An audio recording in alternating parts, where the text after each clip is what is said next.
Hey there, everybody. Pete here from Comic Book Users. Welcome to another edition of the show. We've got on the Zoom line, Kirk is here today, filling in for Wild Bill. We figured Kirk's got some cool stuff to show. Strange Adventures, an old DC title. So this is all about Kirk and what he's got. So I'll turn it over to you, my friend.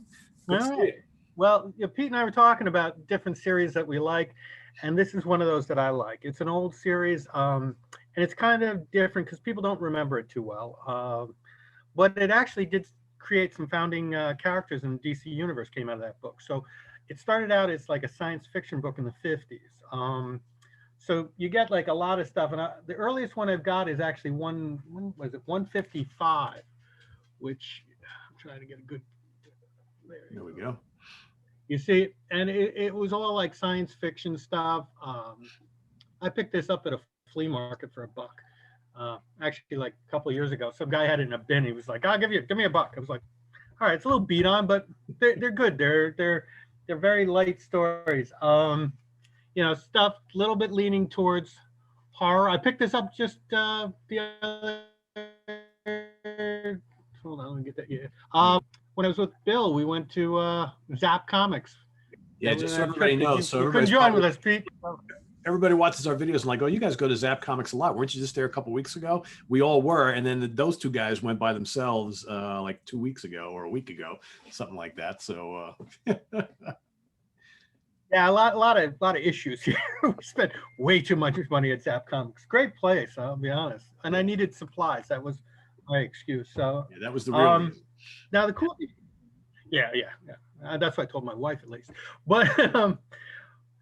But the cool thing about Strange Adventures too is there's a couple of characters that came out of the series that people still remember. So as I said, most of the stuff was science fiction stuff, but you get to see, now this looks like, again, it's some guy fighting an alien with animal powers. This is the first appearance of Animal Man, who, he had his own series, has had a couple of great runs. The 90s series is amazing. I really recommend it, and those are affordable. That's his first appearance. Hold on, I've got a soft spot for Animal Man. This is his second appearance.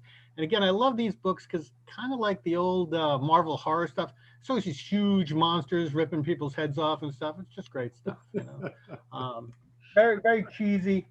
Nothing wrong with cheesy. And then there's some other, yeah. Oh yeah.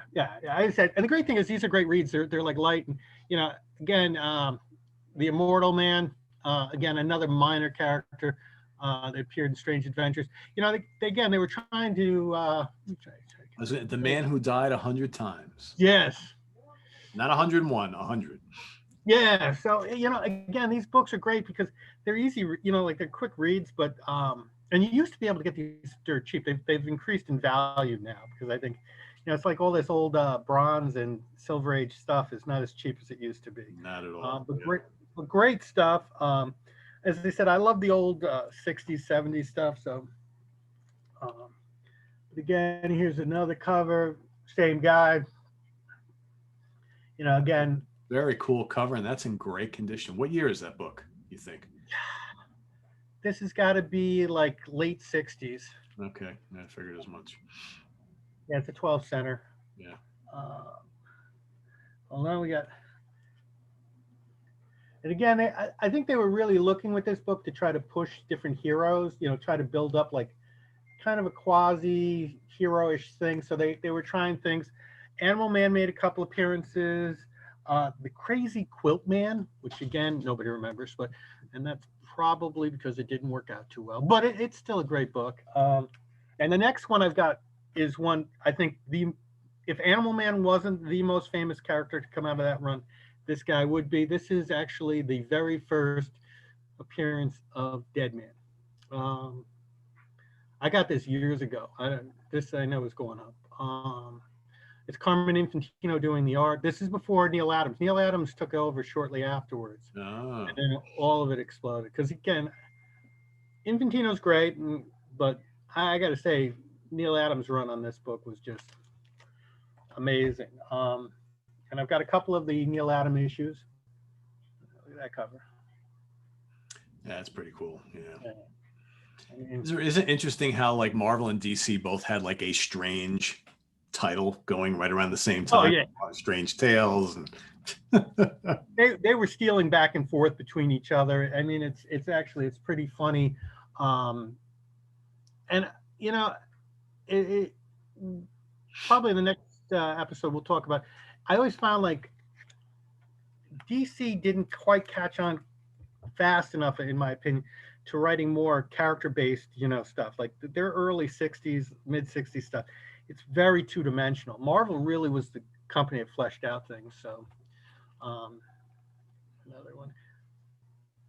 This one I got recently. There's a little. You can see a little pull up here. Somebody kind of killed me when I got it. Yeah, it kind of blends in there. It's one of those sneaky ones. You buy it and then you get it home and you're like, hey, wait a minute. Because you look at it quickly, it could be like his shirt, or something, or maybe he's got like a little, little horn or something back there or whatever. But then you look carefully, like, oh yeah, that's not supposed to be there. Yeah, you're like, I got screwed. So, and again, I love these covers. As I said, Neil Adams did great stuff. What happens? The weirdest thing too is after this run, they go back to just reprinting Adam Strange stories, which I love Adam Strange.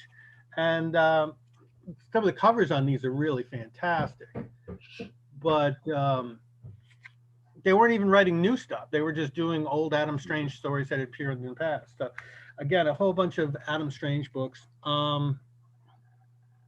Again, just great covers, but again, all science fiction based.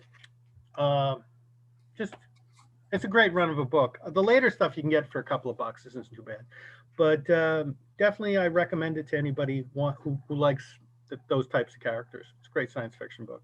Now, how long did that run for? Hold on. I do have the very last issue here, and it was 243. That's a 20 cents. That's probably like what, 72 maybe? Yeah, 72, 73, something like that. And then it just faded out. I mean, because that was where you were seeing like that break from science fiction become very popular, but then the Batman craze started and superheroes really just started taking over comic books. Yeah. And you were seeing less like war comic books and other things, and science fiction books were being phased out a lot and went more superhero based. Nowadays, it's funny because you're seeing the other way. I think a lot of the hero books are getting phased out, and you're seeing a lot more independent stuff being, like The Walking Dead and stuff being very huge. So yeah, everything in its time and its place. So. Yeah, everything changes, right? Nothing stays the same. So cool. Yeah. Some pretty interesting stuff you got there. Thanks for sharing that with us, Kirk. Little Strange Adventures, an old classic book from the DC universe back in the 60s and 70s. So Kirk's coming back with some other interesting tidbits. We've got some vintage Justice League, right? We're going to be taking a look at. Yeah, looking forward to it. Yeah, cool. So everybody stay tuned for that over the next couple of days, and we'll see you then. For Kirk, I am Pete. Have a good one, everybody.